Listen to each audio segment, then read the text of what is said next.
Hello everyone, my name is Lufari. I just wanted to give a quick thank you to my first 100 subscribers. I really appreciate all of you. Now, let's talk about some game-breaking changes. Heads up, Neon is going to blow up the servers with these buffs, so stay tuned to find out what Riot did. Honestly, it's not just the skin creators who seem out of touch with reality. The changes in patch 8.11 have me seriously questioning their thought process. This patch is set to release soon, so get ready. You might just want to toss your computer out the window after this one. Let's start off with Vel'Koz first. Reyna. One of the key changes to Reyna's abilities is the adjustment to her Devour, Q. The healing provided by this ability has been decreased from 100 to 50. This reduction means that Reyna players will need to be more strategic about when and how they use Devour, as it no longer offers the same level of immediate health restoration. However, to compensate for this nerf, the full heal time has been reduced from 3 seconds to 2 seconds. This means that while the total healing amount is lower, the ability will take less time to achieve its maximum effect. Additionally, a significant change has been made to the overheal mechanic. The overheal of armor no longer decays after a timer. This adjustment allows Reyna to maintain any overheal armor she gains until it is depleted by damage, rather than losing it over time, adding a new layer of durability and survivability.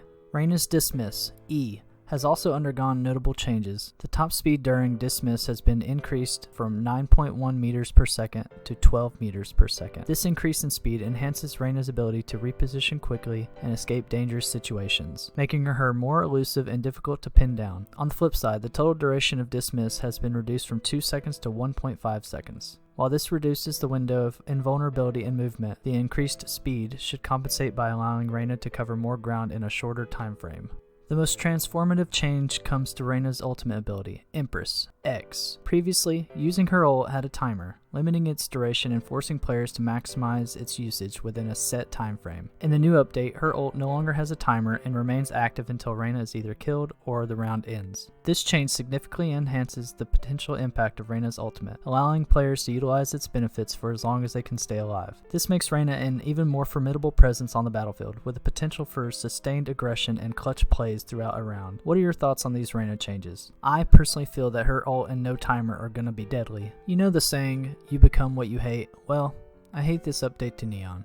Just seeing it makes me cringe. All you Timid wannabes are probably gonna drive me nuts with this one. This buff is insane, so maybe I'll just start playing Neon. She's one of my lower picked agents anyways, but with these changes, we'll see how long this lasts before Riot reverts her back to how she was before. Neon's fast lane ability, C, has received a series of modifications to optimize its utility and impact. One of the most notable changes is the adjustment to how fast lane dissipates. The wall now dissolves from behind, minimizing visual noise in the combat space while still providing cover for Neon. This change helps in maintaining a clearer sightlines and reduces distractions during gunfights. Additionally, the audio for Fastlane has been updated to travel with the fade out of the wall, ensuring players can better track its status through sound cues. The duration of the wall has been reduced from 6 seconds to 4 seconds, making it a more concise tool for temporary cover. The wall dissolve duration has been increased from 1 second to 2 seconds, allowing a smoother transition as the wall disappears. Neon's high gear ability, E, which includes both her sprint and slide mechanics, has seen significant adjustments. For her sprint, the restriction on strafe speed has been removed, allowing Neon to maintain her maximum sprint speed while moving sideways. This change increases her agility and responsiveness in combat. The maximum sprint speed while moving sideways has been increased from 6.7 meters per second to 9.11 meters per second, enhancing her mobility. Additionally, the time until full fuel regeneration has been drastically reduced from 60 seconds to 20 seconds, allowing Neon to utilize her sprint ability more frequently. The slide component of high gear has also been overhauled.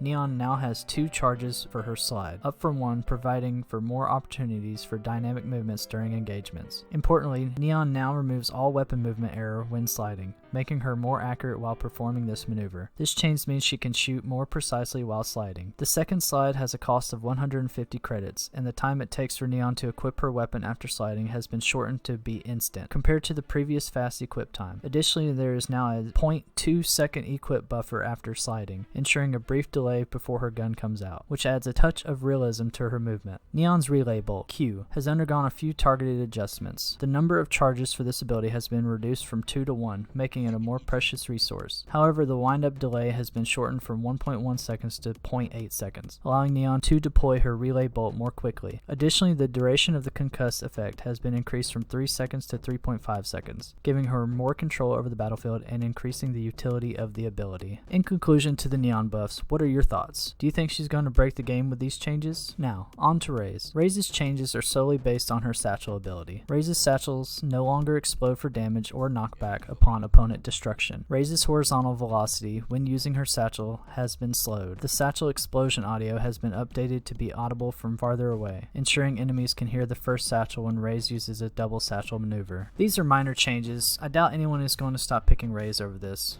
What are your thoughts? Iso. Double tap E. Iso's double tap ability now grants him a shield after 1 second animation during which he cannot use his gun. This animation concludes with a shield forming sound, signaling the activation of the shield. Notably, the number of changes for double tap has been reduced from 2 to 1. However, a new mechanic has been added. Iso gets a charge back if he secures 2 kills, effectively allowing him to reset the ability through skilled play. In addition, when Iso's shield is broken, he now receives a wall penetration tag instead of the standard heavy penetration tag. This adjustment means Iso will be slowed less upon a shield breaking, allowing for quicker recovery and continued engagement. Another new feature is a damage indicator that points towards the direction of the enemy who broke the shield, providing valuable situational awareness. Iso also gains the ability to recast double tap while the shield is active to refresh its duration. This is particularly useful if Iso manages to get a refresh charge of double tap by achieving 2 kills, allowing him to maintain his shield and stay in the fight longer. Honestly, Iso is boring to me, so on to the next one. Last but not least, the newest agent to be released in Valorant is seeing her first changes. In the latest patch for Valorant, the Scottish agent Clove undergoes significant adjustments to 2 of her abilities, Pick Me Up and Not Dead Yet, which is her ult. These modifications aim to refine Clove's gameplay mechanics and balance her role in competitive matches.